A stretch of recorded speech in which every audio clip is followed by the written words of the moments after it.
श्री देवी शारदा, प्रभु श्री रामचंद्र, भगवान श्री गोपाल कृष्ण, श्री महारुद्र हनुमान, महर्षि श्री वेदव्यास, श्रीमद आद्य शंकराचार्य, समर्थ श्री रामदास स्वामी, सद्गुरु श्री ब्रह्मचैतन्य महाराज या सर्वांच्या प्रेरणेनं आणि तुम्हा सर्व मंडळींच्या आशीर्वादानं आज शनिवार आहे. 2 मारुती समोर का ठेवलेत असा एक बालिश प्रश्न आपल्या मनात येईल आणि यायला पाहिजे. कारण आपण कितीही वृद्ध झालो तरी आपल्यातलं एक मूल जिवंत असलं पाहिजे. आणि मूल म्हणजे चौकस, जिज्ञासू, कुतूहलपूर्ण, त्याला मूल म्हणतात. हे 2 का ठेवलेत मारुती? आज 2 आरत्या मारुतींच्या आपण पाहणार आहोत. दोन्ही आरत्या तशा लहान आहेत आणि दोन्ही समर्थांनी लिहिलेले आहेत. हा जो आपला मारुती आहे म्हणजे तुमच्या उजव्या बाजूचा, तो अभय वर देणार आहे. त्याचा तो अभय हस्त आहे. आणि खालचा असाल तर वरद हस्त आहे, अभय हस्त आहे. आणि नुसता अभय हस्त नाही तर गदा आहे. बरोबर, कशाला घाबरता, माझी गदा आहे ना माझ्याबरोबर आहे. आणि हा जो आहे त्यांनी द्रोणागिरी उचललेला आहे. म्हणजे आपल्याला आज या दोन्ही आरत्यांमध्ये हनुमंताचा जो पराक्रम पाहिजे आहे, जो पुरुषार्थ पाहिजे आहे, त्याच्यासाठी हे दोन्ही फोटो त्या दृष्टीने महत्त्वाचे आहेत. फोटो हा शब्द इंग्रजी आहे, आपण त्याला प्रतिमा म्हणतो. आणि त्या 3 डायमेन्शनल म्हणजे त्रिमिती अशा झाल्या की आपण त्यांना मूर्ती म्हणतो. तर ह्या काय, या प्रतिमात ही तशी मूर्ती आहे तसं बघायला गेलं तर, पण हरकत नाही. आज जागतिक लोकसंख्या दिन आहे. 1 मिनिट आपण बघणार आहोत. लोकसंख्या म्हणली की नकारात्मक दृष्टिकोन त्याच्याबद्दल घेतला जातो. तसा घेण्यासारखी परिस्थितीही आहे आपल्या देशासमोरच्या अनेक प्रश्नांपैकी. आणि देश वगैरे कशाला सांगता, अरे आज रामदासांनी त्याचीच चिंता केली की त्यांनी हनुमान हे दैवत निवडलं. त्यांना आदर्श हनुमान आहे त्यांचा, त्यांच्या जीवनाचा ध्येय पुरुष, आदर्श पुरुष हा राम आहे. तसाच हनुमान आहे. रामाची शक्ती हनुमान म्हणलात तरी चालेल, कारण त्याच्या हृदयात राम आहे. आपण म्हणतो ना, सीता शक्ती श्रीमत हनुमान कीलकम. त्यामुळे हा जर विचार केला तर समर्थांनी हनुमंताच्या आरत्या लिहिताना या 2 आरत्या, आणि या दोन्ही आरत्या प्रचलित आहेत, प्रचारात आहेत. तर लोकसंख्येकडे पाहताना असा एक जर विचार केला, 2 पुस्तकांची मी नावं सांगतो की ज्याच्यात लोकसंख्येचा पॉझिटिव्ह म्हणजे सकारात्मक विचार केलेला आहे. महत्त्वाचा प्रश्न आहेच, अर्थक्वेक आणि बर्थक्वेक. याच्यामध्ये बर्थक्वेक इज वर्स दॅन अर्थक्वेक. अर्थक्वेकचं वर्णन हनुमंताच्या आरतीत आहे. पण बर्थक्वेक म्हणजे काय, जसा भूकंप आहे ना तसा बालकंप आहे. अरे दर सेकंदाला किती मुलं जगात जन्मत असतील अशी आकडेवारी आपल्या वाचनात येते. मुद्दा तो नाही आहे. या पॉप्युलेशनकडे, विशेषतः भारताची लोकसंख्या ज्यावेळेला 100 कोटी पार केली त्यावेळेला डॉक्टर वसंत गोवारीकर अत्यंत चांगला संशोधक आहेत, ते डॉक्टर आहेत चांगले, आणि त्यांनी बिलियन प्लस नावाचं पुस्तक घेतलं. कदाचित याच नावाने ते मराठीत आलं असेल. आणि ज्यावेळेला अब्दुल कलाम संपूर्ण भारताच्या विज्ञानाच्या प्रगतीचा आणि एकंदर भारताच्या समाजातील शांतीचा, कल्याणाचा आणि एका अर्थाने सुख समाधानाचा विचार करत होते, त्यावेळेला त्यांना काही वर्षापूर्वी वाटलं की 2020 साली भारत बऱ्यापैकी अनेक गोष्टीत, विशेषतः ज्याला आपण एनर्जी म्हणतो आणि इलेक्ट्रिसिटी आणि विद्युत ऊर्जा, त्याच्या बाबतीत स्वयंपूर्ण होईल. त्याची 2 उदाहरणं होती. एक तर जास्तीत जास्त सौर ऊर्जा आपण वापरायला लागू, आणि दुसरं म्हणजे कुडनकुलम हे जे तामिळनाडूत आहे तिथे अत्यंत ॲम्बिशियस म्हणजे महत्त्वाकांक्षी असा न्यूक्लिअर एनर्जी म्हणजे ज्याला आपण अणुशक्ती म्हणतो, अणुविद्युत शक्ती म्हणतो, त्याचा एक मोठा प्रकल्प येत होता. पण 2 गोष्टी आपण कितीही जरी आशावादानी प्रोजेक्शन म्हणजे भविष्यकाळात बघितलं तरी काही गोष्टी अकल्पित घडतात. कुठेतरी सुनामी होते आणि सुनामी आणि भूकंप याचं वर्णन हनुमंताच्या आरतीत आहे. सुनामी उठते कुठेतरी कारण खाली भूकंप झालेला असतो. आणि हा जो भूकंप झालेला आहे त्या भूकंपामुळे मोठ्या लाटा उठल्या आणि जपानच्या एका बेटावर उत्तरेकडच्या त्यांनी तिथे सगळी ॲटॉमिक रिॲक्टर्स म्हणतात ना, ते तसे असे आपल्याला शिवलिंगासारखे दिसतात ना ॲटॉमिक रिॲक्टर्स, तसे होते. एवढ्या जोरात लाटांचा तडाखा बसला की त्यांनाही कल्पना नव्हती, पण त्यातून लीक झाले आणि ते उत्सर्ग ज्याला म्हणतात रेडिएशन ते भयंकर असतं. त्यावेळेला संपूर्ण जगात अणुशक्तीपुढे प्रश्नचिन्ह निर्माण झालं. आणि आपल्याकडे काही असे लोक आहेत की जरा काही झालं की नको नको नको, आमच्याकडे तो प्रकल्प नको. आणि त्यामुळे आता अणुविद्युत प्रकल्पाला जवळजवळ सगळीचकडे नकार घंटा आहे, सगळीकडे विरोध होतो. आणि इकडे त्या माणसानी, तो महात्मा होता अब्दुल कलाम, तो म्हणाला तसं काही नाही आहे हो, हे पूर्णपणे सुरक्षित आहे.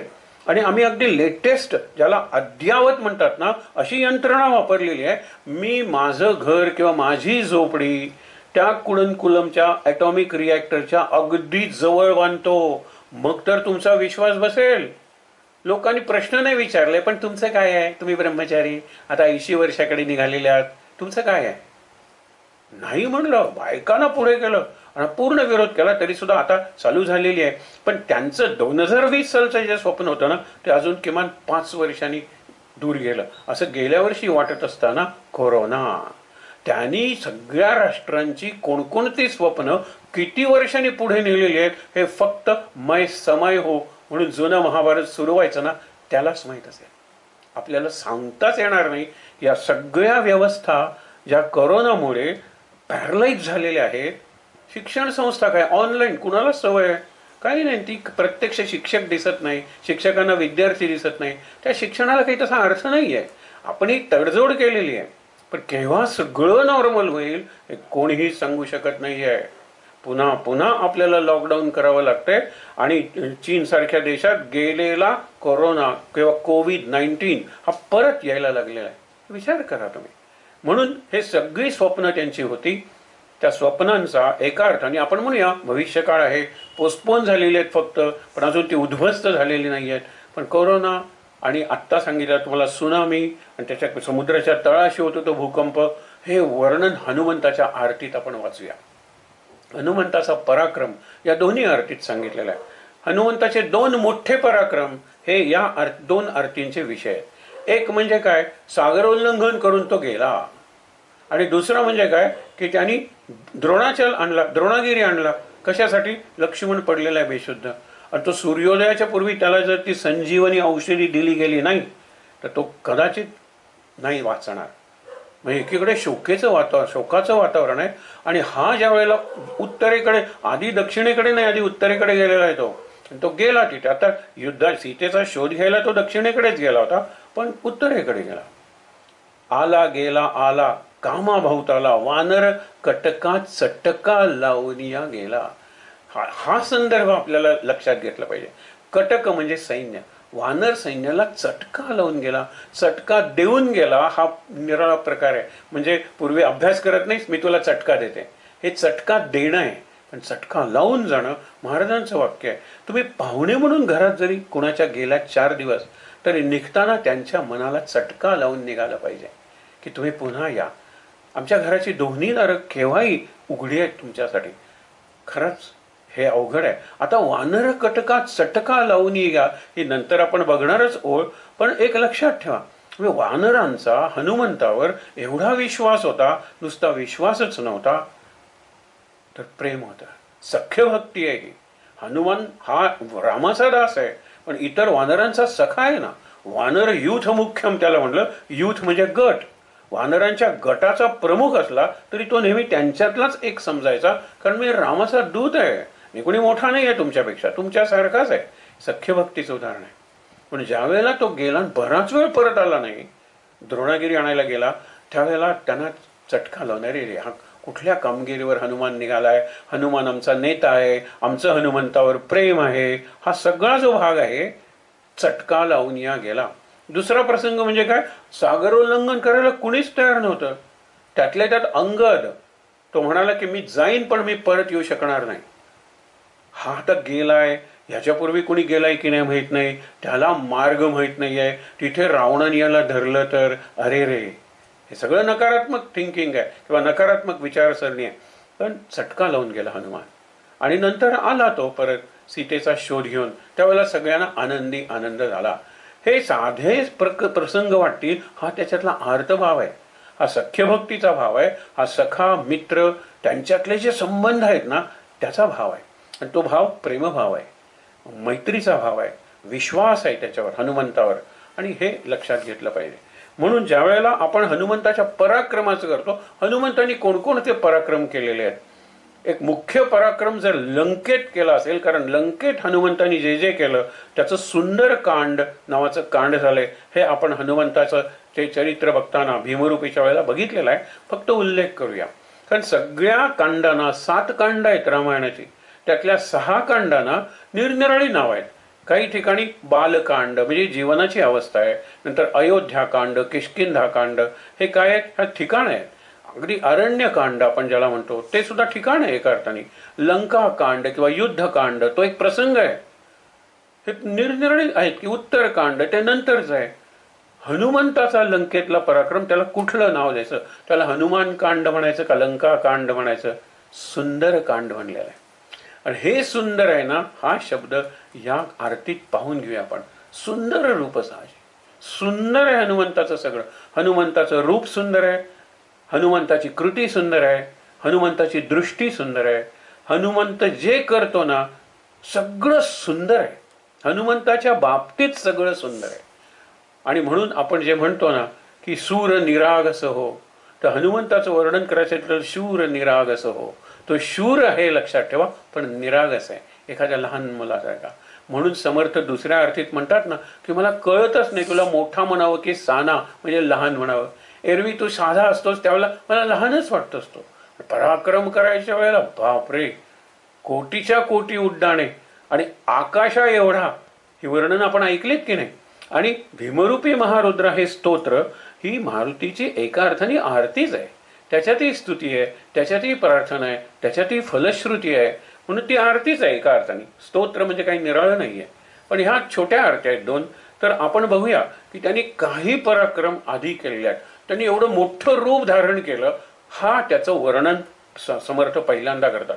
ते किती प्रसंगी केलेलं आहे. अगदी पहिला प्रसंग म्हणजे राम आणि लक्ष्मण कोण आहेत हे शोधायला, याची माहिती काढायला तू जा म्हणून सुग्रीवाने त्याला पाठवले. भिक्षुकाचा वेश घेऊन हनुमान येतो. प्रसंग आपल्याला माहित आहे. त्याची खात्री पटते की अयोध्येचे राजकुमार आहेत आणि वनवासात आलेले आहेत, पण त्यांची पत्नी पळवलेली गेली आहे. मग यांची सुग्रीवाशी जर मैत्री करून दिली, सुग्रीवाची पत्नी वालीनं त्याच्या भावाने पळवलेली आहे. समदुःखी आहेत, एकत्र काम करतील. मोठा झाला, खांद्यावर घेतलं आणि नंतर वरून उतरवलेला आहे, कारण अवतार आहे यांचा. सुग्रीव माथ्याच्या टेकडीच्या माथ्यावर आहे आणि हे खालून त्याच्या पायाकडून कसे चालत जाणार? हनुमंताची बुद्धी आहे, हनुमंताची युक्ती आहे, हनुमंताची शक्ती आहे. केवढा मोठा झाला, हे पहिलं मोठं रूप. आणि असा तो गेला उतरला पर्वतासारखा आणि पहिल्यांदा त्याने रामाला उतरवलं, नंतर लक्ष्मणाला उतरवलं. फार महत्वाचा प्रसंग आहे. त्याच्यानंतर अनेक प्रसंगी हनुमंतानी मोठं रूप धारण केलेलं आहे. लंकेनी ती एवढंच बारीक माकड होऊन तो जात होता लक्षात येऊ नये म्हणून, पण लंकेने म्हणाले माझ्या नजरेतून कोणी सुटत नाही, पण तू माकड आहेस, काय करणार आहेस तुम्हाला? तो म्हणतो की तू तरी मला काय करणार आहेस? तू एवढासा मी दाबला तर तू मरून जाशील. मग तो एवढा मोठा होतो आणि ती म्हणाली माझ्या मुक्तीचा दिवस आलेला आहे, कारण मला शाप दिलेला होता रावणाच्या सीमेवर म्हणजे प्रवेशद्वारावर लंकेच्या तुला सेवा करावी लागेल. पण एखादं वानर येऊन ज्या वेळेला तुला रक्त ओकून ठार मारेल त्यावेळेला तू मुक्त होशील, तू ते काम नक्की करशील मला माहित आहे. मग त्यांनी वज्रप्रहार केला मुष्टीचा आणि ती रक्त ओकून मेली. दिव्य स्त्री मुक्त झाल्यानंतर त्यावेळेला हनुमंतांनी मोठं रूप धारण केलं होतं. लंकेत सुद्धा त्यांनी जे काम केलेलं आहे ना, पहिल्यांदा शोध घेतलेला आहे त्यावेळेला तो सामान्य आहे. विभीषण भेटलेला आहे त्यावेळेला हे 2 जण भक्त आहेत रामाचे. त्याच्यानंतर तो अशोकवनात जातो, सीता तिथे नॉर्मल आहे, तो अगदी साधा आहे, शांत आहे. सीतेची ते अवस्था बघितल्यानंतर सुद्धा त्याला राग आलेला आहे प्रचंड, पण त्याने आपलं रूप तसंच ठेवलेलं आहे. आणि सीता या वेळेला म्हणते की एवढासा तू, केवढा रावण, केवढा तो कुंभकर्ण आणि तो इंद्रजित केवढा पराक्रमी. मग तो ते रूप धारण करतो. सीता म्हणाली तू कोण आहेस रे? कोण आहेस कशाला? मी मुलगा आहे तुझा आणि तू माझी माता आहेस, सीता मैया. आता ही सीता मैया झाल्यानंतर मग मला भूक लागली तुम्हाला माहित आहे. मग सगळा मोठा पराक्रम आधी अशोक वनाचा विध्वंस. आपण म्हणतो ना वनारी अंजनी सूता. वनारी, अरी म्हणजे शत्रू. हा कुठल्या वनाचा शत्रू आहे? अशोक वनाचा शत्रू आहे. विध्वंस केलेला आहे. आणि मग अनेक राक्षसांना मारले. ते रावणाचा अखया म्हणजे अक्षय कुमार नावाचा मुलगा आहे रावणाचा, त्याला मारलाय. जंबुवाई राक्षसाला पायाखाली दाबून धरलेला आहे. हा केवढा पराक्रम केलेला आहे. त्याच्यानंतर तो मुद्दामून पकडला, तो त्याला लंका बघायची आहे. लंकेचे रस्ते, लंकेतली तयारी, कुठे राक्षस आहेत, किती सैन्य आहे. हा बुद्धिमान आहे, सगळीकडे असं बघत बघत बघत जातो आणि राजसभेत येतो. तिथे आणखीन दुसराच पराक्रम आहे. ब्रह्मांडा भोवते वेडे वज्र पुच्छे करू शके. ज्यावेळेला तो म्हणतो तू माकड आहेस, तुला माझ्या ह्याच्यात मी दिलाय प्रवेश, तुला ठार मारलं पाहिजे, त्यावेळेला विभीषण म्हणतो तो दूत म्हणून आलेला आहे आणि त्याला ठार मारायचं नाही आहे. मग तिथे उभा राहतो. तो म्हणतो अरे दूताला सन्मान दिला पाहिजे, मला उच्चासन तरी नाही ना. नाही. मग त्याने एवढी एवढी शेपटीची वेटोळी करून रावणापेक्षा जरा जास्त उंच, हाही एक पराक्रमच आहे. नंतर रावणाने ज्या वेळेला त्याची शेपटी पेटवली त्यावेळेला लंका दहन, हा केवढा पराक्रम आहे. त्याच्यानंतर सगळ्यात महत्वाचा भाग आहे म्हणजे त्याची बुद्धी आहे. हे सगळं लंका दहन वगैरे केलं, अशोकवनाचा विध्वंस केला, रावणाला दाखवून दिलं की दूत जर एवढा नुकसान करू शकतो तर माझा स्वामी आल्यानंतर काय होईल, हे सगळं त्यांनी व्यवस्थित केलं. नंतर जाऊन आपली शेपटी विझवली आणि त्यावेळेला त्याच्या मनात एक विचार आला, तो आपल्या मनातही येणार नाही. आपण म्हणतो तुम्ही एक आतंकवादी मारलात ना तर 100 आतंकवादी तयार होतील, आणि खरंच आहे तसं होतच. ह्याच्या मनात विचार आला की हे जे राक्षस आहेत ना दुष्ट, ते मारले जाणार आहेत युद्धात. रामाकडून कोण जिवंत राहणार आहे, आणि रावण मरेपर्यंत युद्ध करणार आहे. बरेचसे राक्षस जे दुष्ट आहेत ते नष्ट होणार आहेत. पण त्यांनी नगरातून येताना बऱ्याचशा राक्षसी या गर्भवती बघितल्या होत्या. यांची ही मुलं जी असतील त्यांना लहानपणापासून जर रामाचा द्वेष शिकवला तर सूड असलेली पिढी निर्माण होईल. काश्मीरमध्ये अशा ती पिढी आतंकवाद्यांची निर्माण होते की माझ्या वडिलांना मारलेलं आहे, ते त्यांना नेऊन अशा गोष्टी सांगतात, आपण किती दुष्ट आहोत हे सगळे भारतीय वगैरे. असं जर सांगितलं गेलं तर परत पुढे रामाचा द्वेष करणारीच पिढी निर्माण होईल. म्हणून त्यांनी केलं काय, पहिली महत्वाची गोष्ट केली, तो तटबंदीवर आला. बुरुज वगैरे असतो ना लंकेच्या तटबंदीवर, आणि एवढ्या जोरात त्यांनी हुंकार केला की त्या आवाजाने राक्षसींचा गर्भपात झाला. तुम्हाला हा प्रसंग विचित्र वाटेल, पण याच्यात हनुमंताची दूरदृष्टी आहे. आणि त्यांनी असं काही केलेलं नाहीये की त्या पुन्हा गर्भवती होतील. पण आता त्या गर्भवती होतील त्यावेळेला रावणाचा नाश झाला असेल आणि रामाचं किंवा विभीषणाचं राज्य तिथे आलेलं असेल, आणि मग त्याच्यात तुम्हाला जर मुलं झाली तर ते रामभक्त जन्मत येईल. हा विचार आहे, संस्कार आहेत. म्हणून हनुमंताचं बुद्धिमताम वरिष्ठम असं चरित्र सुद्धा खूप अभ्यासण्यासारखं आहे. हे बघितल्यानंतर हनुमंतानी सगळ्यात मोठा पराक्रम जो पहिल्या आरतीचा विषय तो म्हणजे सागरोल्लंघन. पार्श्वभूमी बघूया. बघितलंय काय आपण की सीतेचा शोध घ्यायला दक्षिणेकडे गेलं पाहिजे. 4 तुकड्या केलेल्या आहेत वानरांच्या, सगळीकडे पाठवल्या. दक्षिणेकडच्या ह्याच्यात निवडक आहेत, म्हणजे सगळे ते नळ आहे, नीळ आहे, जांबुवंत आहे, अंगद आहे आणि हनुमान आहे. आणि हे जे सगळे लोक आहेत ना, हे वानर आहेत ना, पराक्रमी आहेत. आणि त्यांना तिथे संपाती ते सगळं सांगत बसत नाही. त्याच्याकडून कळतं की तुम्ही सांगता त्या वर्णनाची एक स्त्री तिथे विलाप करते, म्हणजे रडते, ती सीता असली पाहिजे. हे केल्यानंतर आता सागर ओलांडून जाणं. आणि तशा वेळेला ज्या वेळेला आपण विचार करतो हनुमान बाजूला जाऊन बसलेला आहे, रामाची सेवा करण्याची एवढी संधी आलेली आहे, परंतु मी काहीच करू शकत नाही, मी एक सामान्य वानर आहे. जांबुवंताला माहीत असतो सगळा इतिहास, तो अस्वल आहे, ज्ञानी आहे. तो हनुमंताजवळ जातो आणि म्हणतो तुला तू कोण आहेस ते माहीत नाही आहे. मग लहानपणापासून सांगतो, अरे तुला अग्नीने अग्नेयास्त्रापासून अमर दिलेला आहे, अभय दिलेला आहे. त्याच्यानंतर वायूनी वायवास्त्र, कुठल्याही अस्त्राचा, ब्रह्मदेवानी ब्रह्मास्त्र, शंकरानी पाशुपतास्त्र, अगदी नारायणास्त्र विष्णूंनी सुद्धा, तुझ्यावर कोणत्याही अस्त्राचा परिणाम होणार नाही. वरुणाने सांगितले तू पाण्यात बुडून कधी मरणार नाही. हे सगळं आहे. तू केवढा शक्तिमान आहेस, केवढा आकार तू धारण करू शकतोस. असा इकडे हताशून काय बसलेला आहे, उठ उभा राहा. आणि मग तो उभा राहिला, एका पर्वताच्या ह्याच्यावर उभा राहिला, कारण उंचीवरून उडायला पाहिजे होतं. मग ते उडताना काय काय घडलं हे वर्णन या पहिल्या आरतीत आहे. रामायणात सुद्धा असंच वर्णन येतं की त्याने असा पर्वत खाली खेचला आणि एवढ्या जोरात उड्डाण केलं, एवढ्या जोरात भुभुक्कार किंवा हुंकार केला. मग काय झालं ते आपण प्रत्यक्षच वाचूया की 17 उड्डाणे. 17 शब्द येतो, ज्ञानेश्वरीत सुद्धा आलेला आहे. 17 म्हणजे एवढा वेग आहे, एवढा जोर आहे, एवढं सामर्थ्य आहे त्याच्यात. अशा जोरात, कारण उड्डाण जितकं जोरात करेन तितकं अंतर कापून जायचं ना आपल्याला, म्हणून उंचीही पाहिजे आणि शक्तीही पाहिजे पार करण्यासाठी तो सागर. म्हणून पहिल्यांदा 17 उड्डाणे हुंकार वदनी. हा जो हुंकार आहे ना तो आत्ता सांगितला तुम्हाला. त्याच्या हुंकारात काय सामर्थ्य आहे ते. हुंकारातलं सामर्थ्य आहे की हू म्हणून जोरात केल्यानंतर गर्भपात झालेला आहे राक्षसींचा.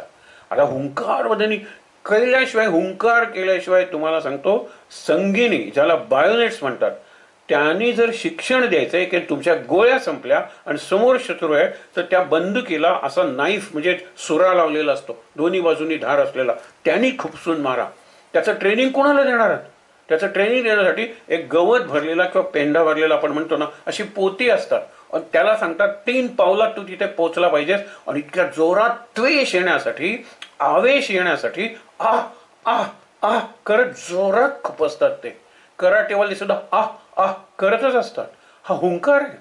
मला ज्या वेळेला माझ्यातली सगळी शक्ती एकवटून काम करायचे त्यावेळेला टेनिसवाले सुद्धा हा हा करतात. हल्ली बॉलिंग टाकताना सुद्धा पेस बॉलर्स ओरडतात कधी कधी. हा विचार आहे. सगळा श्वास रोखून धरायचा आणि सोडायचा. हुंकार हा ओंकार आहे, लक्षात ठेवा. कारण त्यांनी जे काम केलेलं आहे, आतंक माजवलेला आहे लंकेत काय किंवा इथे सुद्धा आतंक माजवणारं भयंकर वातावरण निर्माण केलेलं आहे. पण तो आतंकवादी नाहीये, लक्षात ठेवा. तो आतंककारी आहे. पण आतंककारी जसा उपकार असतो ना, तसा कुणाला आतंक केलेला आहे त्यांनी? जे देवांचे शत्रू आहेत, जे रामाचे शत्रू आहेत, माझ्या स्वामीचे जे शत्रू आहेत, आसुरी ज्या शक्ती आहेत त्यांच्या विरुद्ध आतंक निर्माण केलेला आहे. म्हणून 17 उड्डाणे हुंकार वदनी, एवढा जोरात त्यांनी हुंकार केलेला आहे की काय झालं? करी डळमळ भूमंडळ, सिंधू जळ गगनी. लक्षात आला काय एक भाव? समर्थांना भयंकर वर्णन करायचंय तरी ते आपल्या अक्षरातलं सगळ्यात तुम्हाला सांगतो लढीवाळ असलेलं, बाळासारखं मृदू असलेलं ळ अक्षर कितीदा वापरले बघा. करी डळ मळ भूमंडळ सिंधू जळ गगनी. 4 वेळा ळ आलेला आहे. पण प्रत्यक्षात चित्र कुठलं? अरे ढळमळ भूमंडळ म्हणजे उलट पालट जवळजवळ झालंय. भूकंप आहे हा, भूकंप. करी डळमळ भूमंडळ आणि सिंधू जळ ही सुनामी आहे. सिंधू जळ म्हणजे समुद्राचं पाणी आकाशात उडालेलं आहे. काय शक्ती असेल! रॉकेट वगैरे उडताना ब्लास्ट आपण म्हणतो त्यावेळेला असा प्रसंग असतो. तसंच वर्णन आहे. तसंच वर्णन आहे म्हणजे ते जे वर्णन आहे ना तसंच रॉकेट उडतं असं म्हटलं पाहिजे. कारण हनुमान आधी उडालेला आहे आणि हनुमान जिवंत आहे. त्याला बाहेरचं इंधन वगैरे काही लागत नाही. आपलं इंधनावर सगळं ते रॉकेटरी अवलंबून आहे. शास्त्र रॉकेटचं इंधन कमीत कमी इंधन पाहिजे म्हणजे कमीत कमी वजन होईल म्हणजे ते रॉकेट त्याच इंधनात जास्त जातील. आपलं मंगल मिशन नावाचा जो सिनेमा आहे त्याच्यात हेच दाखवलंय की कमीत कमी इंधनात जास्त म्हणजे चंद्रापर्यंत जाण्याच्या इंधनात मंगळापर्यंत कसं जाता येईल. आणि एक तुम्हाला मुद्दामून सांगतो, त्या चित्रपटातला एक प्रसंग आपण अनेकांनी बघितलाय. तो पुऱ्या तळताना गॅस संपतो आणि लगेच आपण आकांत केला असता आत्ताच कशाला गॅस संपायला पाहिजे, महत्वाचे पाहुणे येणारे, अगदी शिव्याशाप दिलेच ते सगळ्या जगातल्या गॅसला म्हणजे हनुमंताला शिव्या दिल्या असत्या. पण तिच्या लक्षात आलं गॅस संपला तरी तेल उकळत आहे ना, तेल गरम आहे ना. म्हणजे 15 पुरे त्यांनी त्या गरम ह्याच्यात त्यांनी तळून काढल्या. म्हणजे म्हणाली इंधन संपलं तरी थोडंसं कार्य चालू राहतं. म्हणून आपण एक गणित करूया की इतकं केल्यानंतर सगळी इंजिन्स बंद करायची. आपण उताराला गाडी लागल्यानंतर इंजिन बंद करतो की नाही, आणि त्या उताराचा फायदा घेतो. परत तेवढं गेल्यानंतर सुरू करायचं, परत बंद करायचं, परत सुरू करायचं. अरे फार महत्वाचा आहे हा. आणि ते काल माहित आहे ना की जाणार आम्ही मंगळावर आणि या सगळ्यांनी त्यांना सांगितलंय फंड्स नाहीये, आत्महत्या करायची काय तिथे जाऊन वगैरे, हसं करून घ्यायचंय का, असा सगळीकडून विरोध होता. पण त्यांचा जो एक ग्रुप होता त्यांना मात्र आत्मविश्वास होता. सतत तुम्ही जर एखाद्या गोष्टी बरोबर राहत असाल, पूर्वी एका पेयाची जाहिरात होती, उठा आमचं पेय, दात घासा आमचं पेय, अंघोळ करा आमचं पेय. त्या पेयाचं नाव घेत नाही आम्ही इथे. जेव्हा आमचं पेय, झोपा दुपारी आमचं पेय, उठा आमचं पेय, संध्याकाळी फिरायला जा, अरे म्हणजे यू लिव्ह विथ आमचं पेय. हे जनाबाईंनी सगळ्यात आधी सांगितलेलं आहे. ती म्हणाली काय, मी उठते विठ्ठला, मी तोंड धुते विठ्ठला, मी काम करते विठ्ठला, मी शेण्यात हपते विठ्ठला, मी दळण दळते विठ्ठला, मी धुणं धुते विठ्ठला विठ्ठला विठ्ठला, आणि शेवटी म्हणते मी व्यवहारी ते विठ्ठला. म्हणजे आपण पैशाच्या माध्यमातून जे व्यवहार करतो ना, सगळे कपडे धुत नाही लॉन्ड्रीत, अन्न शिजवत नाही, चला काय म्हणजे मागवतो, हे सगळं पैशाच्या माध्यमातून. ती म्हणते विठ्ठलाच्या माध्यमातून. विठ्ठल करन्सी करून टाकलेली आहे तिने. काय त्या संतांचा रुबाब असेल आणि काय त्यांची मिजास असेल. लक्षात ठेवा, ईश्वरी त्यांची मिरास आहे. मिरास म्हणजे संपत्ती आहे. आणि ते म्हणतात आमचं ईश्वराशी सगळं नातं आहे. एका क्षणाला आम्ही स्वामी मात्र त्याचा कधी होत नाही, बाकी सगळी नाती त्यांच्याबरोबर आमची असतात. मी व्यवहारी ते विठ्ठला. तसा इथे आपल्याला जर एखादं ध्येय किंवा ध्यास असेल तर सतत ते मनात राहिलं तर आपल्याला कितीतरी चांगल्या कल्पना सुचतात. पण आपण ऑफिसमधून आलो की घरा येतो, ऑफिसचा विचार म्हणजे फक्त चिंता करतो. कपाट बंद केलं असेल ना, रात्री कोण येणार नाही ना, उद्या अचानक इन्स्पेक्शन नसेल, म्हणजे ऑफिसच घरी आणतो. त्याच्यापेक्षा ऑफिसातच झोपाना. पण नाही, घरी आल्यानंतर ऑफिसमध्ये गेल्यानंतर अरे तो गॅस बंद केलाय का, या सगळ्या चिंता, हे सगळे विचार. हे नाहीये हनुमंताचं. हनुमान काय, दत्त काय, आपण बघितलं ना, ते त्या क्षणाला असतात. अव म्हणजे अवधूतातला अव म्हणजे अखंड वर्तमान, प्रेझेंट, कंटिन्युअस, इटर्नल प्रेझेंट. काय सांगू तुम्हाला, अक्षय काळ, चिरंजीव वर्तमान काळ, त्याला दत्त कळला. नाही तर दत्ताची उपासनाही करायची, गुरुचरित्राची पारायणी करायची, या चांगल्या गोष्टी आहेत. पण त्याची पहिली फलश्रुती काय, मनाची शक्ती वाढाय.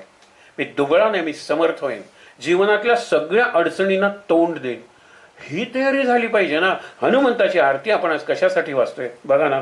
सत्राने उड्डाणे हुंकार वदनी, आणि तो उड्डाण केल्यावर काय काय झालं. करी डळमळ भूमंडळ, सिंधू जळ गगनी, कडाडिले किंवा गडबडिले ब्रह्मांड. काय आहे नाही, शंकराची आरती आपण पुढे बघणार आहोत. लवथवती विक्राळा ब्रह्मांडी माळा. लोकांना वाटतं ब्रह्मांडी माळा म्हणजे काय, अरे सौरमाला नाही का, सोलर सिस्टीमला मराठीत आपण सौरमाला म्हणतो. हे सूर्यामध्ये आणि बाजूचे ग्रह ही फुलं आहेत आणि हा मधला सूर्य गुच्छ आहे, ही माला नाही आहे का. मण्यांची माळा असते तशी, तशी ब्रह्मांडांच्या माळा आहेत, अनंत कोटी ब्रह्मांड. शंकराची आरती आहे ती. हा तर महारुद्र आहे शंकरासारखा, शंकरच आहे हा, दुसरं कोणी नाही. म्हणजे गडबडिले किंवा कडाडिले ब्रह्मांड धाक त्रिभुवनी. त्रिभुवनाला नोटीस मिळालेली आहे. काय झालंय, हा कुठला उत्पात आहे, ही कुठली नैसर्गिक आपत्ती आहे. जसं केदारनाथ वगैरे आपण बघतो ना, अरे काय कल्पनाही नाही, धरण फुटल्यासारखं, आणि ते सगळं अत्यंत क्लेशदायक तो विषय आहे. लक्षात ठेवा, काय ते पाणी आलं, काय वाहून गेली मंडळी, त्याचा शोध नाही लागला. विचार करा तुम्ही. म्हणून निसर्गातलं एक एक एलिमेंट म्हणजे एक एक महाभूत जर चिडलं, आग चिडली तर काय होते. ते अमेरिकेचे ट्विन टॉवर्स, ते 2 मनोरे जळले त्यावेळेला आपण बघितलं. पाणी चिडलं तर काय होतं, वारा चिडला तर काय होतं. आज टीव्हीवर तुम्ही बघाल की टोर्नेडो म्हणून म्हणतात वादळ, ते का असं भिंगरीसारखं फिरत येतं आणि इमारती आल्या पाडतं, वाहनांना उलटून टाकतं, कितीतरी गोष्टींना स्वतःभोवती वर घेऊन जातं. हे वायू, सगळी तत्व बघा. अग्नी, आग, आता मुंबईला आग लागलेली आहे प्रचंड. आज रात्रीच्या न्यूजमध्ये बघा 16-17 गाड्या गेलेल्या आहेत फायर ब्रिगेडच्या. कुठून सुरुवात करायची हेच कळत नाही, एवढा प्रचंड धूर आहे. कितीतरी किलोमीटरवरून तो धूर दिसत होता. म्हणजे आजच पंचमाभूतांनी केवढा हाहाकार केलेला आहे. हा पाऊस काही ठिकाणी एवढा पडेल की पुरासारखी परिस्थिती होऊन झोपड्या वाहून जातील, माणसं मरतील, गुरं जातील. हे सगळं बघतो ना. आणि तरी आपण हे सगळं विसरून, म्हणून तुम्हाला सांगतो, इतकी वर्ष पावसाळ्यात येणारे पूर आपण पचवलेत. आपले बर्थडेज काय आपण कमी केलेले नाही आहेत, आपण सगळंच पचवलेलं आहे. हा कोरोना सुद्धा आपण कोणत्याने पचवणार आहे. जर कोरोनातून आपण वाचलो तर करोना जाओ जाओ म्हणजे तो गेला तरच जाणार आहे ना. नंतर मी पुन्हा सगळ्या बॅकलॉग भरून काढतो ते काय नाही. म्हणजे वीकेंडला एकाच ठिकाणी जायचो, यावेळेला शनिवारी एका ठिकाणी, रविवारी एका ठिकाणी, कारण बॅकलॉग भरून काढायचा ना 3 महिन्यांचा. मला खरंच वाईट वाटतं, ही भीती वाटते.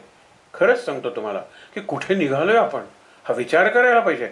कालचा किंवा परवा आपण म्हणलो होतं की आध्यात्मिक, सामूहिक आध्यात्मिक ईश्वरनिष्ठांची मांदियाळी, तो समूह आहे कलेक्टिव्ह. त्या ईश्वरनिष्ठांच्या मांदियाळीत मी कुठे बसणार आहे. अगदी परिघाच्या तिथे असेल, हळूहळू I will be drawn towards the centre. म्हणजे सुरुवातीला सलोकता आहे, नंतर समीपता आहे, नंतर स्वरूपता आहे आणि नंतर सायुज्य आहे. या सांगितलेले आहेत, आपण मुक्ती सांगितलेले आहे. मी सुरुवात तिथे जायला तरी पाहिजे ना, मग ते वर्तुळच मला खेचून घेईल. जत्रेत वर कसं मारुतीच्या याला चढायचं म्हणून एकाने विचारलं. त्यावेळेला म्हणाला काही नाही, आपण तिथे जाऊया, मारुतीच आपल्याला वर नेल. तो कसा नेल, ती मूर्ती आहे बघ तरी. आणि नंतर मागून आलेले लोक, त्या पायऱ्या होत्या, त्याला कधी आपण मारुतीच्या समोर पोहोचलो कळलं सुद्धा नाही. हा कुठला फोर्स आहे? म्हणून आपण विचार केला पाहिजे की माझ्या आत एक शक्ती आहे, त्या शक्तीचा उद्रेक कसल्या कामासाठी करायचा. उद्रेक म्हणजे एका अर्थाने आवेग आहे, एक्सप्रेशन आहे, अभिव्यक्ती आहे त्या शक्तीची. पुढे बघा बरं, धाके त्रिभुवनी सुरवर नर निशाचर.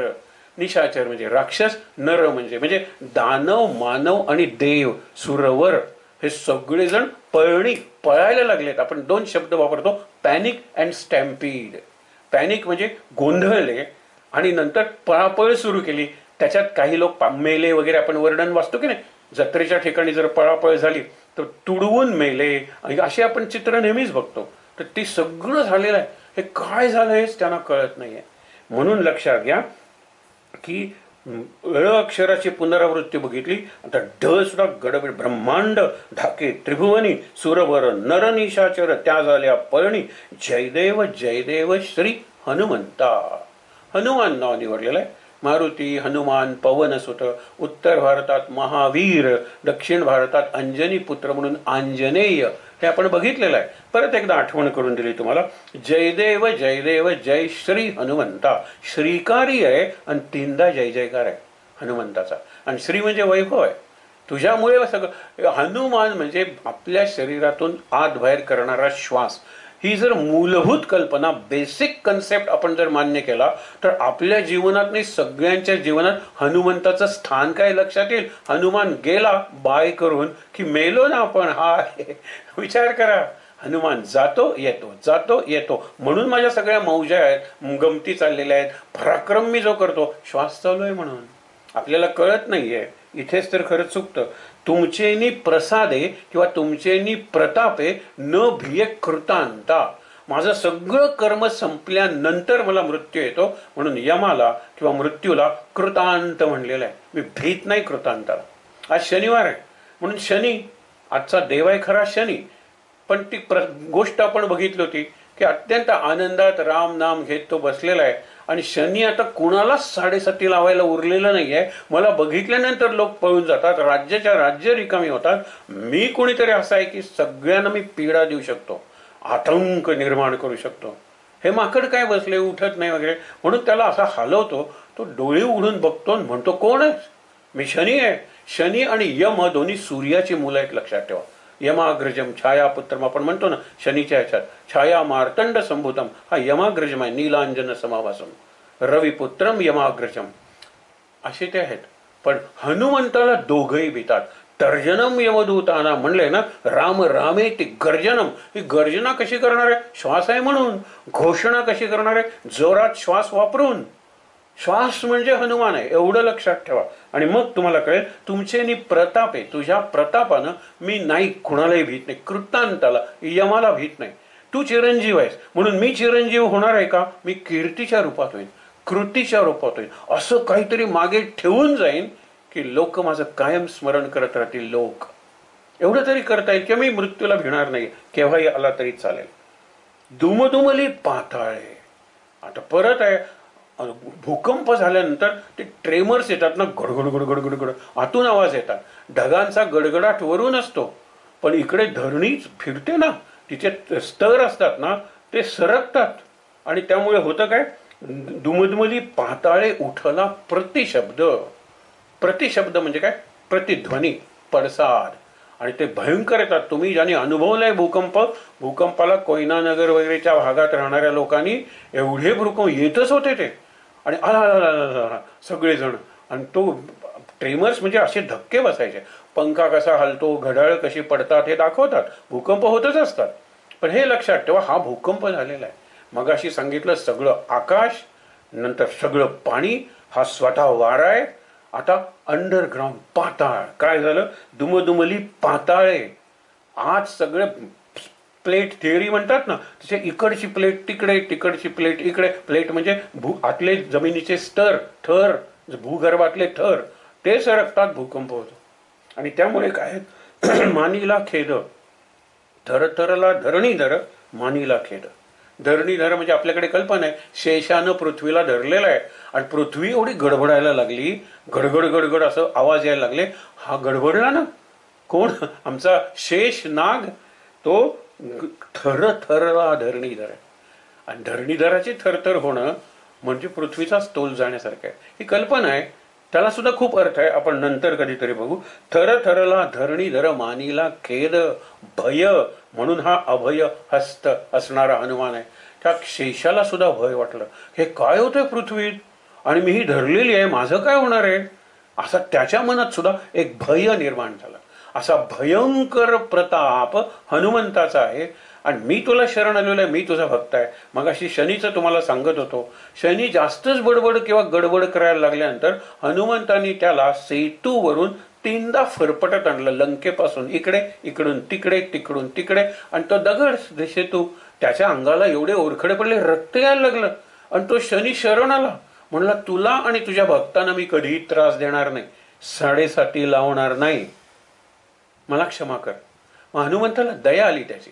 तो म्हणतो कुणालाच 7.5 लावू नकोस की, नाही तुझी भक्ती करतील त्या कुणालाही नाही ना, मग तो कुठल्याही राशीचा असू दे, मी त्याला त्रास देणार नाही. मग हनुमंत म्हणाला ठीक आहे, याच्या बदल्यात तुला जिथे जिथे जखम झाली आहे तिथे तेल जर लावलं तर जखमेला बरं वाटतं, म्हणून दर शनिवारी, तुझा वार आहे, तुझ्या डोक्यावर तेल घालता येईल आणि त्या जखमांना तुला आराम मिळेल. पण आम्ही माणूस अत्यंत हुशार असल्यामुळे डायरेक्ट मारुतीच्या डोक्यावर आपण तेल घालायला लागलो. सगळ्या मारुतीच्या मंदिरात बघा ना, आज तो तेल्या मारुतीचाच तो सगळा. आता शनीची मंदिरं केलेली आहेत, कारण पाप वाढली की भीती वाढते, लक्षात ठेवा. म्हणून शनीची मंदिर आहेत. आता शनी मारुती मंदिर म्हणजे मारुतीच्याच मंदिरात शेजारी शनीची मूर्ती, आणि शनीला मोठी रांग, आणि त्यातले काही अर्धे लोक मारुतीला. इतकं काय आपला प्रपंचाचा विचार आहे, तो भीतीचा विचार आहे, संकटांकडून एस्केपिझम, पलायन करण्याचा विचार आहे.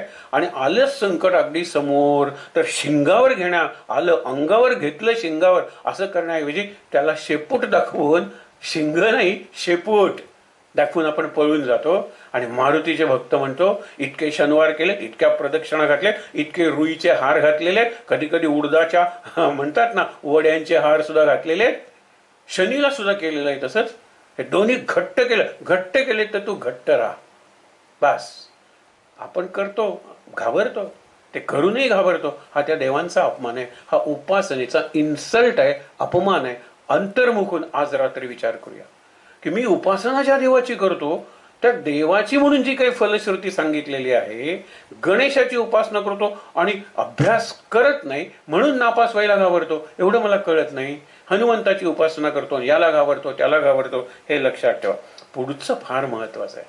काय सांगितलेलं आहे, दुमदुमली पाताळे, अगदी आतपर्यंत तो दुमदुम, उठला प्रतिशब्द म्हणजे प्रतिध्वनी, थरथरला धरणीधर, शेषाला भीती वाटलेली आहे. कडक कडीले पर्वत, पर्वत कडकड म्हणजे कणाकड, झाडं तर पडलीच असतील, पर्वताचे सुद्धा खंड तुकडे झालेले. आणि उडुगण उच्छेद, हे लक्षात ठेवा.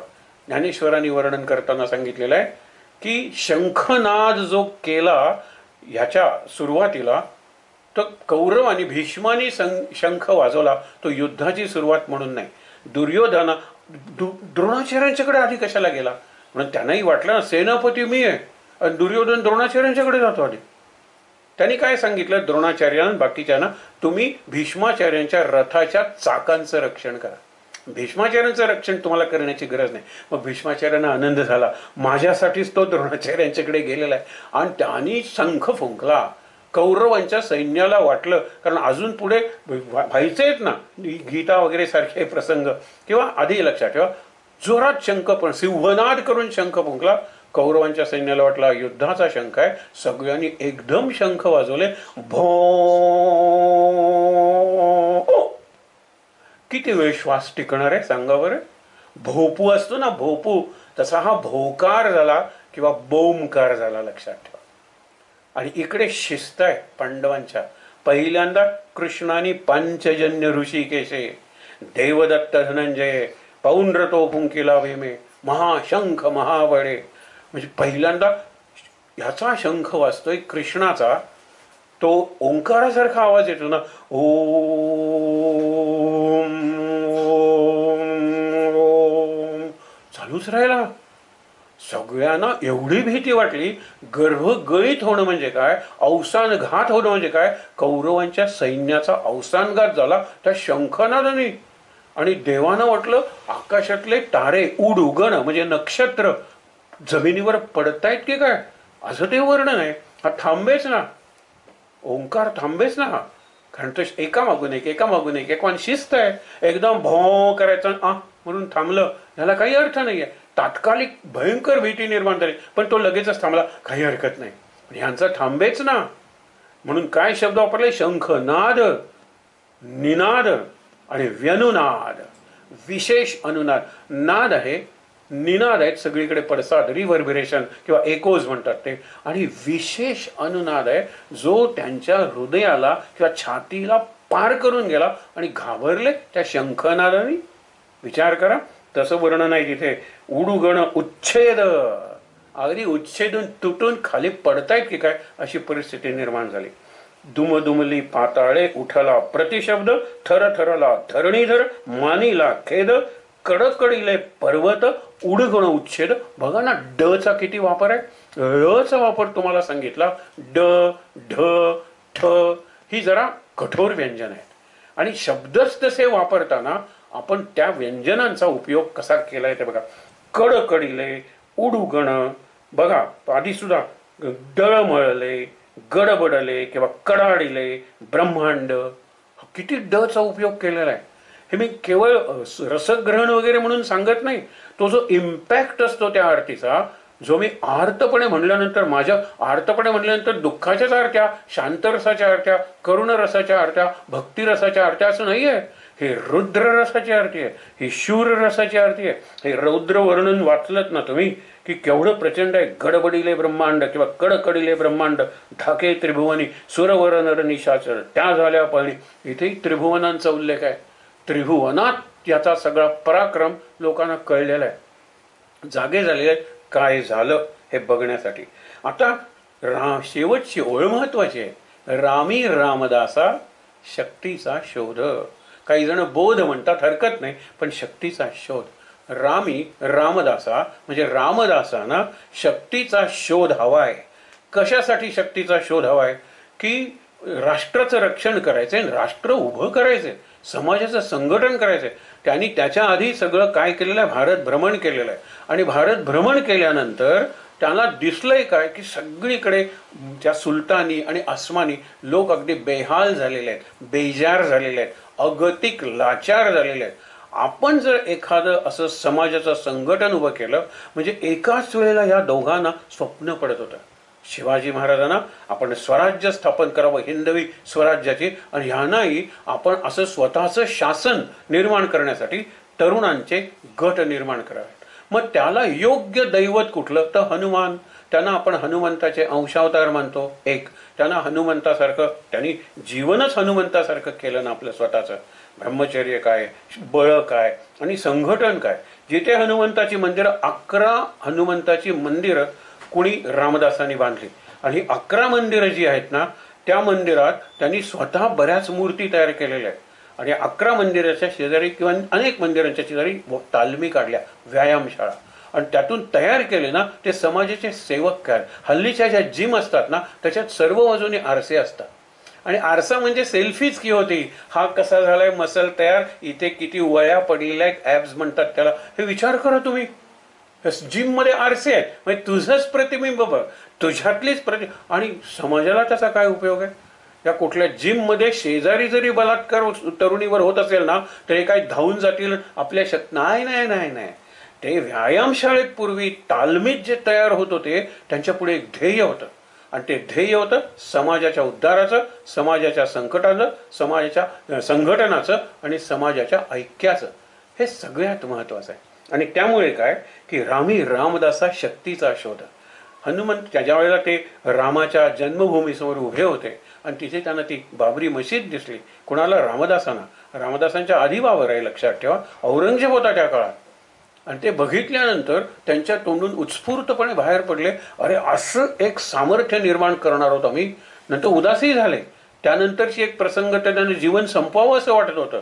अशा वेळेला त्यांनी काय केलं, महत्वाचं आनंदवन भुवनी नावाचं त्यांचं स्वप्न पुढे दीर्घकाव्य केलं. पण त्यांचे पहिले शब्द आहेत, बुडाला औरंग्या पापी म्लेंछ संहार झाला, मोडिली मांडिली क्षेत्रे आनंदवन भुवनी. आणि मग खूप मोठं आहे ते, लता मंगेशकरांच्या आवाजात तुम्ही ऐकलंही असेल, आनंदवन भुवनी. सुंदर चाल आहे त्याला. पण त्याच्यात त्यांनी जे सूत्र सांगितलं ते इथे सांगितलेलं आहे. 11 हा आकडा हनुमंताच्या उपासनेत महत्वाचा आहे. कारण एक 11वा अंश कुणाचा, रुद्राचा, म्हणून ज्याला महारुद्र म्हणतात, तो 11वा अवतार म्हणलात तरी चालेल. म्हणून एकादश, आणि ही एकादश असल्यामुळे इंद्रिय आणि मन यांच्यावर तो जितेंद्रिय आहे. इंद्रिय नुसता जितेंद्रिय म्हणजे इंद्रियावर नाही, मन आणि बुद्धी त्याच्यावर सुद्धा नियंत्रण असलं पाहिजे, जे हनुमंताचं आहे. तसे तरुण त्यांना तयार करायचे होते समर्थाना. आणि म्हणून त्यांनी सांगितलेलं आहे, 11 11 बहु 11 काय 11 कळेचे ना, गुप्त ते गुप्त जाणावे आनंदवन भुवनी. 11 11 काय आहे? 11 म्हणजे हनुमान आहे. 11 म्हणजे 11 11 जणांचे गट तयार करूया. आपण म्हणतो ना, each one teach one, each one plant one. इकडे इच वन प्लांट 11 अशी परिस्थिती आलेली आहे. आणि इच वन ब्रिंग 11. आपण म्हणतो ना, उद्या येताना आणखीन एका श्रोत्याला घेऊन या, आणखीन एका साधकाला घेऊन या, म्हणतो आपण, आणखीन एक वर्गणीदार मिळवून द्या. त्यांचं एक नाहीये, एकावर एक. म्हणजे एक हनुमंता तू आणि तुझ्या पुढे मी, असे हे 11 आहेत. आणि यांनी तयार काय करायचे तर 11 जण तयार करायचे प्रत्येकाने, आणि गुप्त ठेवायचे. त्यांनी जे गुप्त मंडळ तयार केली होती ती लक्षात घ्या. दुसरी आरती आहे ती या मनाने सोपी आहे. इथे प्रसंग कुठला आहे? सागरोल्लंघनाचा प्रसंग आहे.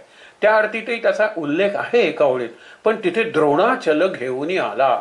द्रोणागिरी म्हणजे कशासाठी? लक्ष्मण पडलेला आहे बेशुद्ध, शक्ती लागलेली आहे इंद्रजिताची, आणि त्याला तो जो सुषेण नावाचा लंकेचा वैद्य आहे त्याला घेऊन आला यार. कोण? हनुमान. आणि त्याला सांगितलेलं आहे की याला बघ. तो म्हणतो संजीवनी ही जी द्रोणागिरीवर तुम्हाला मिळेल. मग त्यांनी ती गोलपानं सांगितली असतील, त्यातून प्रकाश बाहेर पडतोय.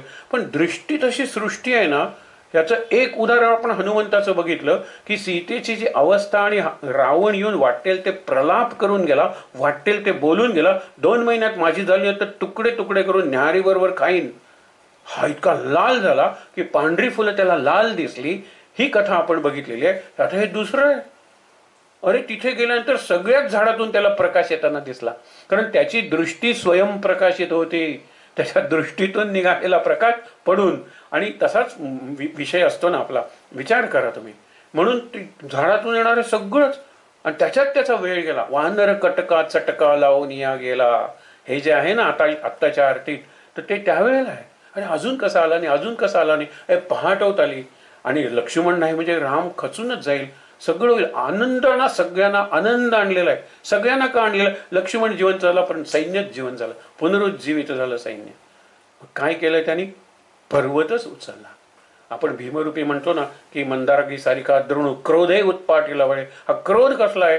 तर क्रोध आहे लवकर मला जाता येत नाहीये, मला लवकर गेलं पाहिजे, इथे तर सगळ्याच वनस्पतीतून प्रकाश येतोय, म्हणून तो क्रोध. आता ही आरती बघूया. ही आरती सुद्धा चांगली आहे. गोंदवले संप्रदायात ती म्हणली जाते हनुमंताची आरती.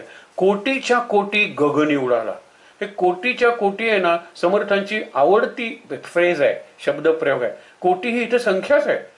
कोटी म्हणजे मोठी, महाप्रचंड तुम्ही पराक्रम केलात. कोटीच्या कोटी, कोटीच्या कोटी गगनी उडाला, कोटीच्या कोटी उड्डाणे झेपावे उत्तरेकडे.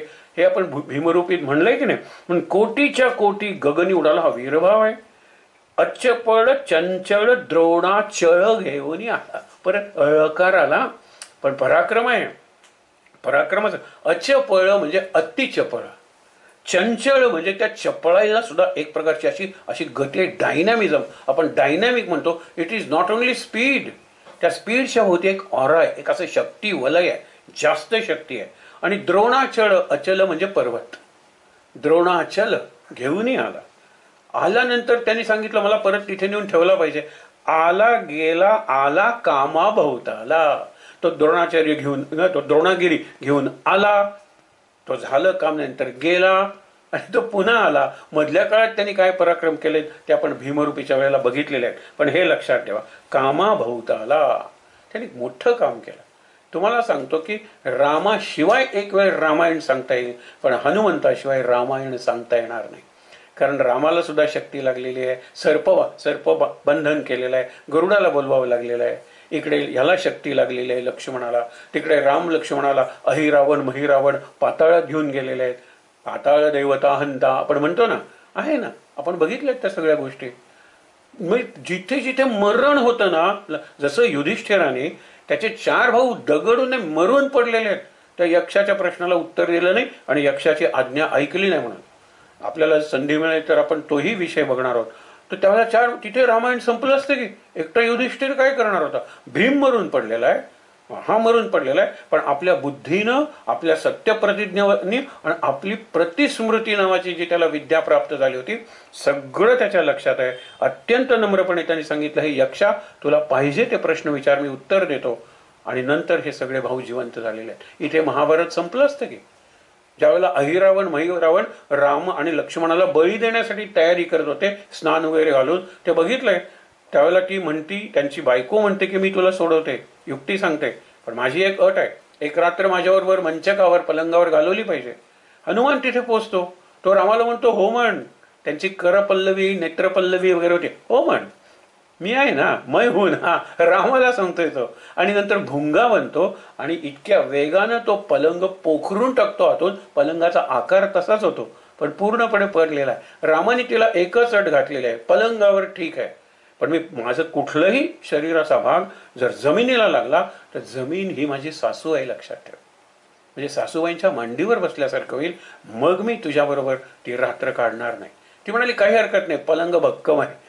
बरोबर आहे, तिला कुठे माहित आहे आतून काय झालेलं आहे, हनुमंतानी काय केलेलं आहे. आणि राम बसला तिथे, पलंग मोडला आणि राम जमिनीवर. त्यावेळेला ती म्हणाले तुझ्या मागे कुठली तरी शक्ती आहे. आणि मग राम तो परत घेतो, मोठा होतो आणि रॉकेट सारखा त्या विवरातून म्हणजे भुयारातून आतल्या ह्याच्यातून परत वरती येतो आणि त्यांनी वाचवलेला आहे. हे लक्षात घ्या. आणि म्हणून हा अभय हस्त आहे.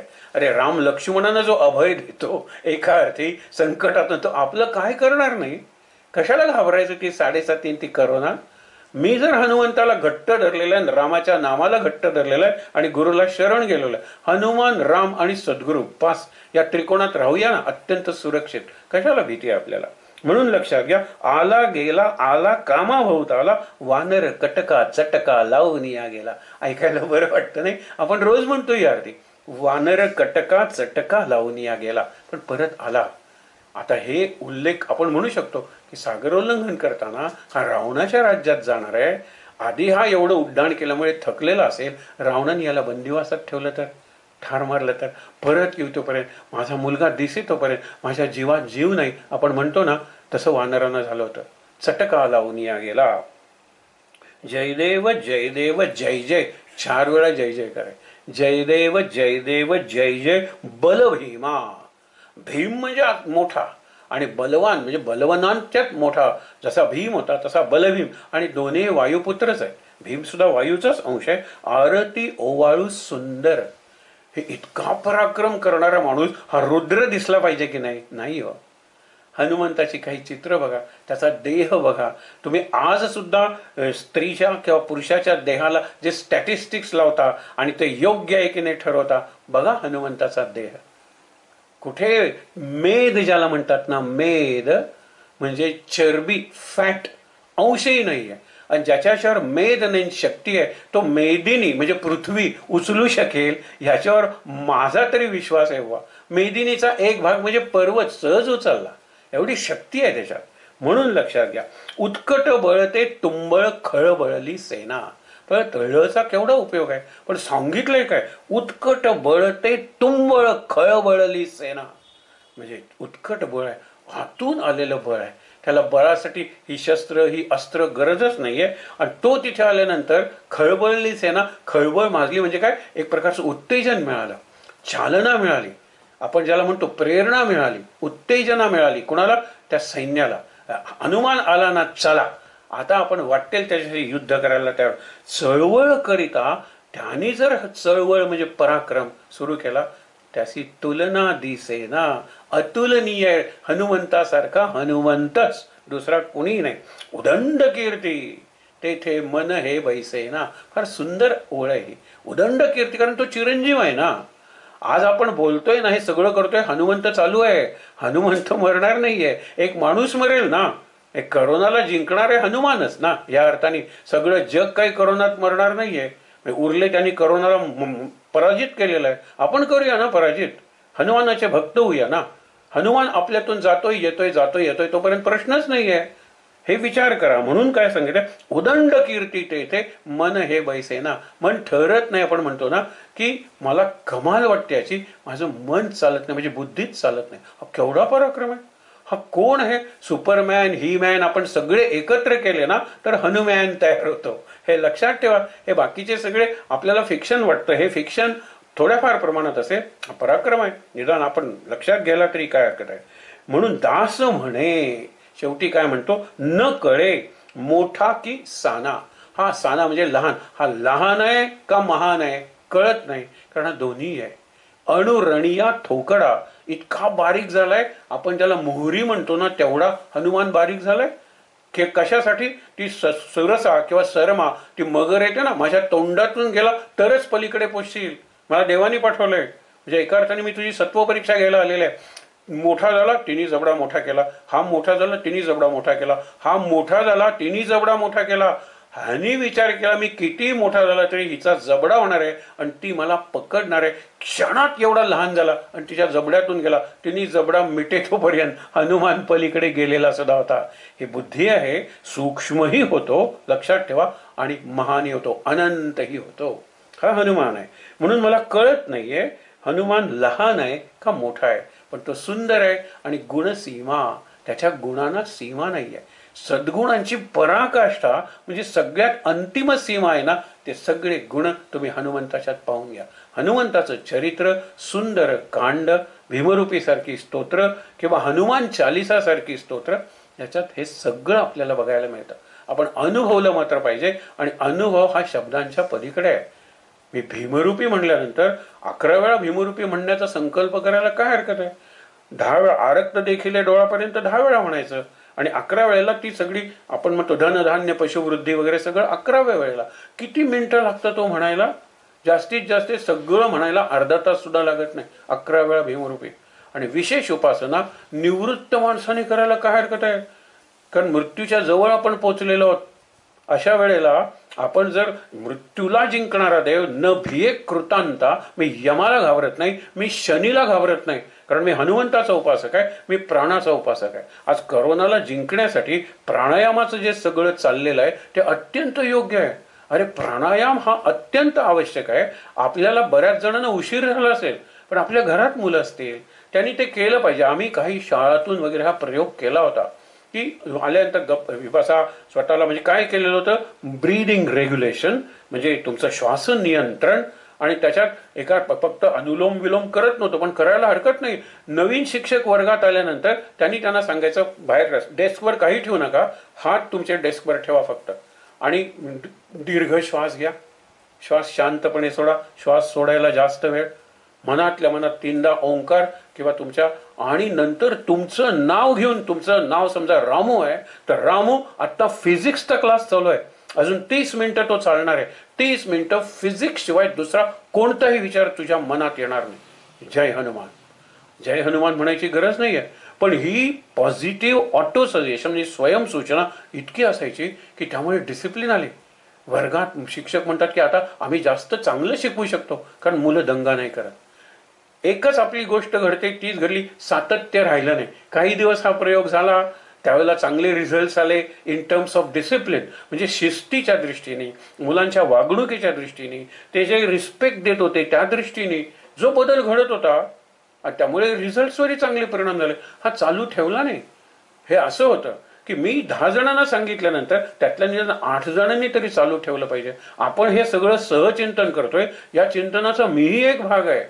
म्हणजे आपण हे जे ऐकतो त्याप्रमाणे थोडंसं करायला काय हरकत आहे. 11 वेळा भीमरूपी, आणि त्याच्यातलं र र र एवढा जोरात म्हणायचा. लक्षात ठेवा, एवढी शक्ती आत निर्माण होईल. करोना काय काय काय, मग करोना सुद्धा म्हणेल डरोना, आहे तो त्या करोनातला र घाबरवतोय आणि आपण डर माही डरू ना, घाबरणार नाही तुला, हाही रस आहे. आणि ह्याचं प्रॅक्टिस करण्यासाठी ही सगळी आरती आणि स्तोत्र यांची रचना केलेली आहे. शेवटचा विचार, महाराज काय म्हणायचे माहित आहे ना, की जिथे मारुतीचं मंदिर नाही आहे त्या गावात राहू नका, आणि जिथे मारुतीची उपासना नाही आहे त्या घरात जास्त वेळ काढूच नका. मारुतीची उपासना म्हणजे श्वासाची जाणीव. मी तुझ्यामुळे जिवंत आहे हनुमंता, हनुमान म्हणू नका. आपल्याला are we aware of our breathing, in breath and out breath, breathing in and breathing out. श्वास घेतला आणि श्वास सोडला, लक्षच नसतं आपलं. श्वास कोंडल्यावर लक्षात येतं, अरे बापरे श्वास चालू होता आपला. श्वास कोंडल्यावर ही शोकांतिका आहे. म्हणून महाराजांचं लक्षात ठेवा, ज्या गावात मारुतीचं मंदिर नाही तिथे राहू नका जास्त वेळ. आणि ज्या घरात मारुतीची उपासना नसेल, श्वासाचा अवेअरनेस नसेल, प्राणायाम करत असतील, आम्ही मारुती वगैरे काही करत नाही, चालेल, तो मारुतीच आहे, ती मारुतीची उपासनाच आहे.